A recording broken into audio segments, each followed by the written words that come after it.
Hello YouTube viewers, welcome to my show Science Thursday. In today's episode we're going to take a look at supercapacitor bus. So let's dive right into it. Now, if you have been following my transportation series, you must understand there are pros and cons to almost all transport system, be it metro, be it tram, be it bus.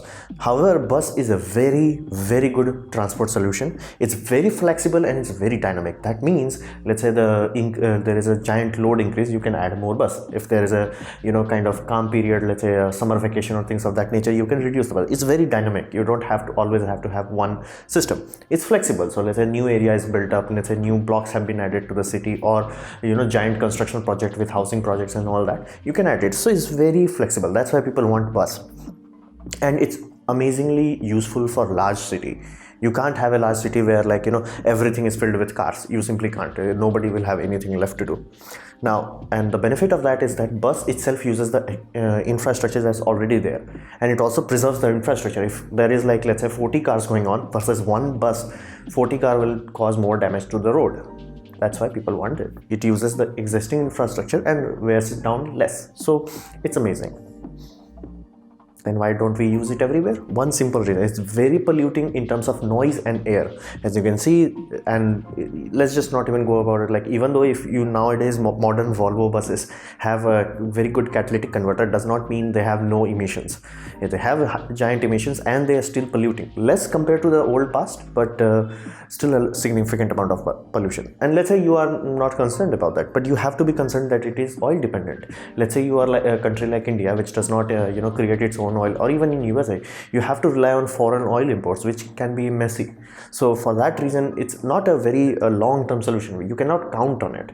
In specific terms, price. So do we have a solution to it? Yes.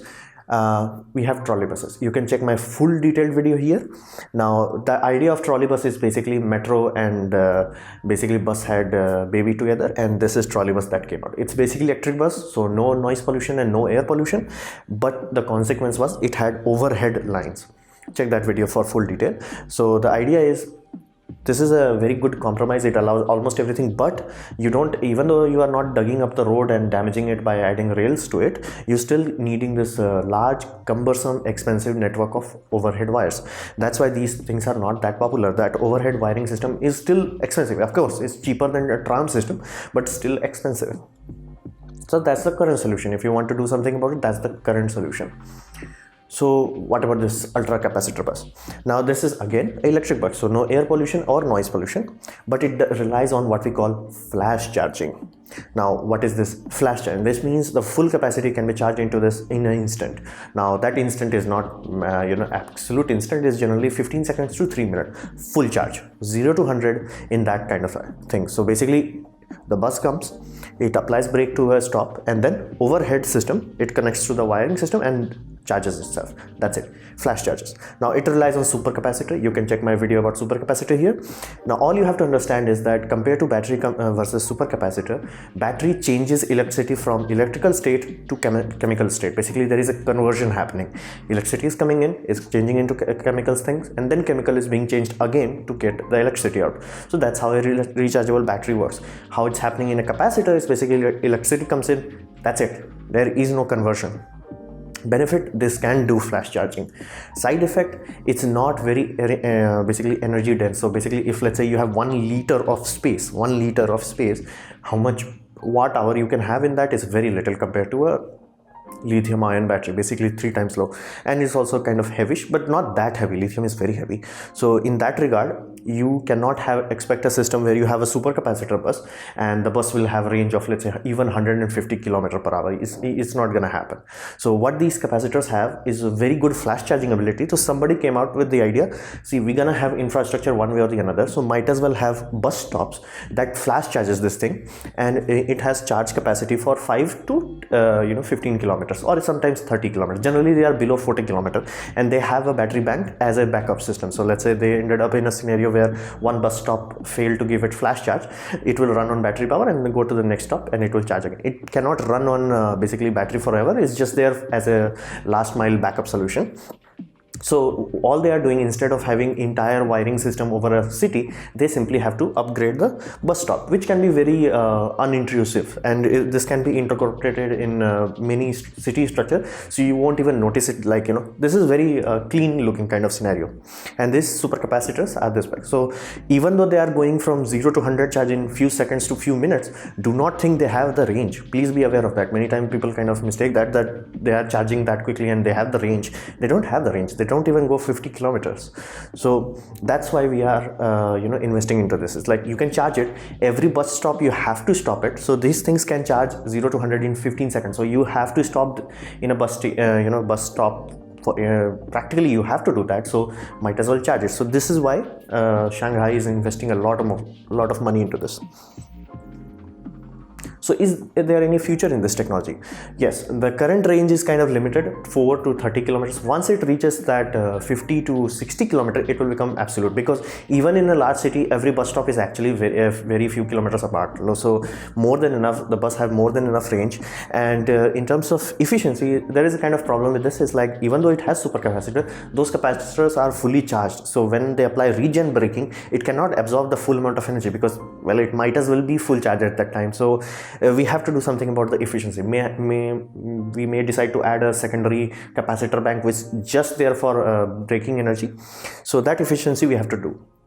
And battery backup would be improved.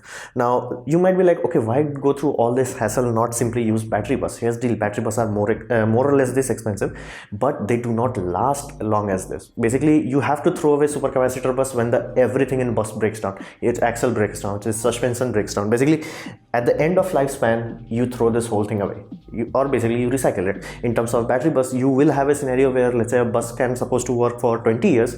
In, let's say, every 5 years you have to change the battery. If it's a good battery, every 6 years. So you are seeing a scenario where even though you bought a very expensive thing, you still have to replenish it. In supercapacitor, you don't have to do that. On top of that, supercapacitors are smaller and lighter in terms of how they are built.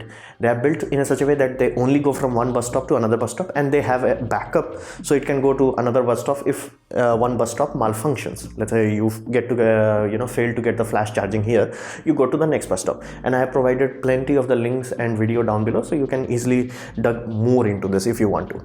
So that is why we have to look into this. Now, is it a good solution? Yes and no. Right now, at this point in time, this is the best public transport we have in terms of flexibility, in terms of how many people it can carry, in terms of how easy we can read out the path. And the stations, they are kind of a bit expensive, simply because bus is absorbing kilowatts of power like instantaneously. So you don't need a transformer. You need giant capacitor bank in each of these stations itself.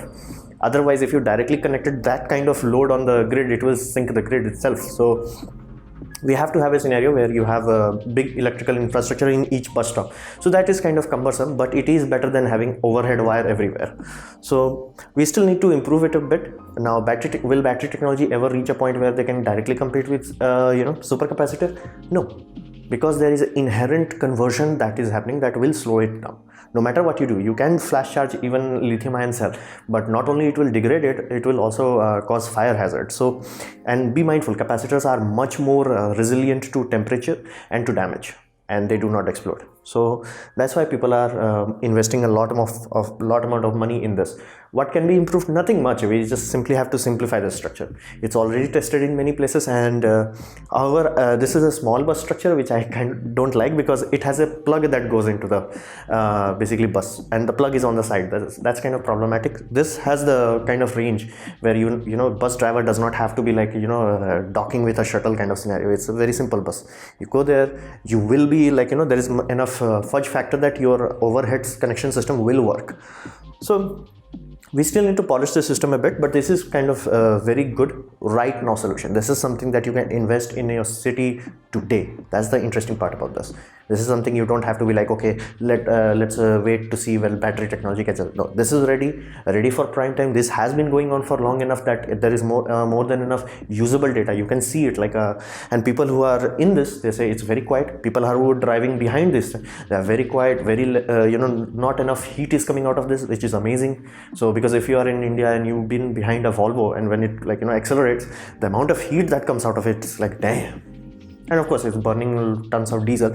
These are also immune from price fluctuation, and they last longer simply because a supercapacitor can have life cycle of 10,000 to 20,000 cycles and even longer, and then I'm talking about cheap cycles. The one that are built on this, they are even longer, and there is no vibrations. The metal in this structure will last longer. So every way, this is right now our best stopgap solution until we have magical batteries. So this was my presentation on supercapacitor bus. I hope you liked it or learned from it. In that case, please leave a like and please click the ads shown in this video. It will help me. And if you didn't like it, don't worry about it. You can dislike it. I would urge you to press that twice. And please comment. I reply to all of the comments, and subscribe. Press the bell icon if you're free. And as always, thanks for watching.